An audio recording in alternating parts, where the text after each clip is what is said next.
welcome. My name is Carol and today we're going to be talking about hard water and what it does to your skin and your hair. Growing up, I've always been the person with good skin and thick hair. However, when we moved to Berlin, that changed drastically. Months before our move, I experienced some hormonal imbalance. Maybe it was the stress or maybe it was all the work that we had to do, but I was experiencing it and one of the symptoms was acne.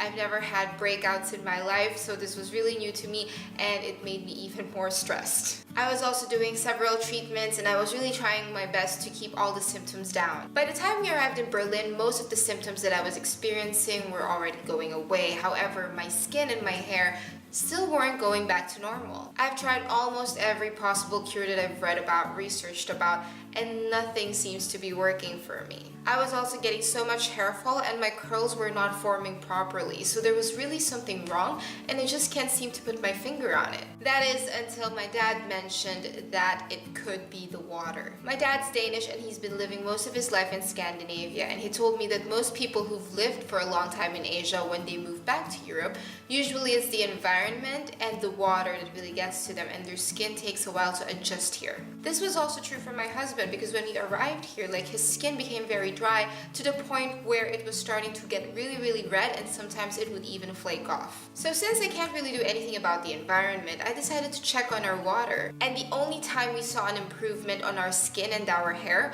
was after we went on full battle mode against the effects of hard water. And before I give you my tips, first things first, what is hard water? Water is classified as hard when it has a high volume of minerals in it, so minerals like calcium or magnesium. This information matters because all those minerals can do a number not just on your skin and hair, but also on the appliances and the fixtures in your household. These minerals actually build up over time and they can break your appliances, not to mention make your fixtures look weird. On your skin and hair, these minerals are not necessarily bad when you use them by themselves. However, when you use products together with hard water, the molecules of calcium and magnesium tend to bind with the molecules inside the ingredients of your products. When bound together, they end up clogging your pores as they tend to leave a sticky film over your skin or your hair that is very difficult to rinse off. This film would leave you with extremely dry hair and skin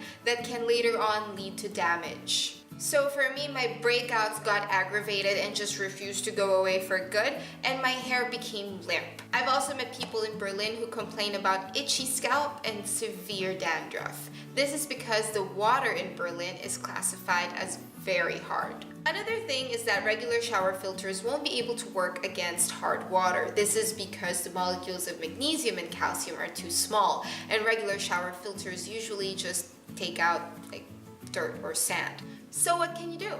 First, go for a facial. So 1 year into living in Berlin, I knew I needed a restart. And I was lucky enough to get gifted a facial at the Guerlain spa, which you can find inside the Waldorf Astoria in Berlin. So that facial gave me the much needed restart or refresh, if you will, that I needed. And I left the spa feeling like my skin has been thoroughly cleaned while still hydrated and supple. I highly recommend it. Of course, it wasn't an overnight thing. It still wasn't at its best state yet. However, that was the beginning of my journey back to good skin. And if you're interested, I would leave a link down below at the description box for the review of the Guerlain spa. Next, I dealt with the temperature. I started being more particular about the temperature of the water that I shower with, because normally I wouldn't really shower with hot water because it feels so good. However, when water is too cold, it doesn't do well with cleaning out the excess oils and the dirt on your skin. And when it's too hot, then it can be a little bit more drying and sometimes even more irritating for your skin. So find the middle ground and go with that. Next, I started looking at the ingredients of my products. Like I said, magnesium and calcium are not bad for you when they're by themselves, but when you use them with products and their molecules bind together, then they end up clogging your pores. And since washing ourselves with just water won't cut it, I had to find a solution.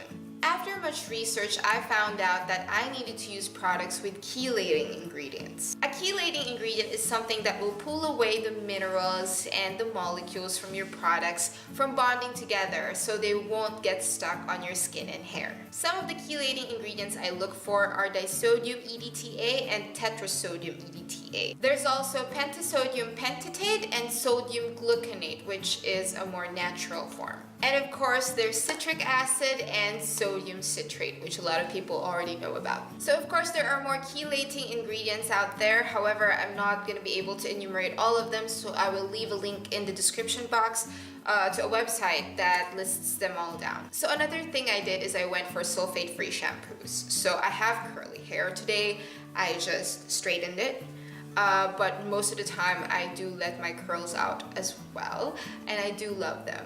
So for curls, they usually thrive on hydration and moisture, and sulfates tend to dry out my hair. And lastly, I also became more discerning when it comes to my post-shower products for my skin. I always double cleanse in the morning and I triple cleanse at night. I also use gentler products because of the roller coaster ride that my skin has been on, because of the imbalance and also the constant exposure to hard water. So for the evenings, I use an oil cleanser as my first step. Sometimes it's the Yves Rocher Micellar Cleansing Oil, and other times it's the deep cleansing oil from Japanese brand DHC. Then I get in there with a hydrating cleanser. So I use either the First Aid Beauty Cleanser, which is for very sensitive skin. This is even fragrance free, and this contains disodium EDTA. And the other cleanser that I use is the Yeon. I'm not sure if I'm saying it correctly, but it's a Korean brand and it's just a recent discovery of mine. I saw it in one of the stores here in Berlin and I just find it very milky and hydrating. I just love this so much, and I use both cleansers with my Foreo. So the hydrating cleansers, I use them as step number 2 at night and step number 1 in the morning. So in the morning, I don't use my oil cleansers. Next, I will get in there with a micellar water. This is from Garnier, and I also use another brand called Bioderma. That one is a bit pricier, and I just ran out of that one. And this is its more affordable cousin. Next, I would go in with a toner. This is Rosense or Rosense.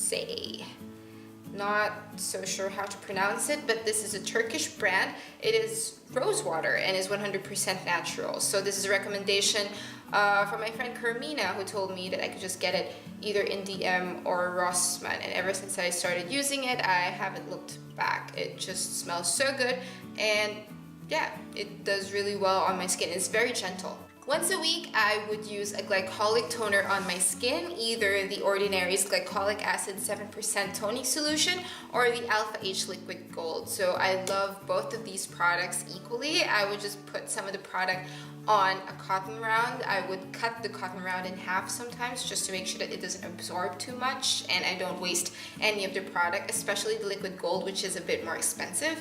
And I would swipe it gently on my skin. This is to make sure that I take out all the dead skin and, you know, I encourage my skin cells to make new ones. And the last product that I want to share with you guys is probably also the star of this video. I think that after I started using this, there has also been a major improvement on my skin. This is the Roche-Posay Effaclar Duo Plus. It looks like this, and it is a gel type cream that I've been using on my skin. It's anti-marks, it's anti-clogging, and it also makes sure that your breakouts don't come back.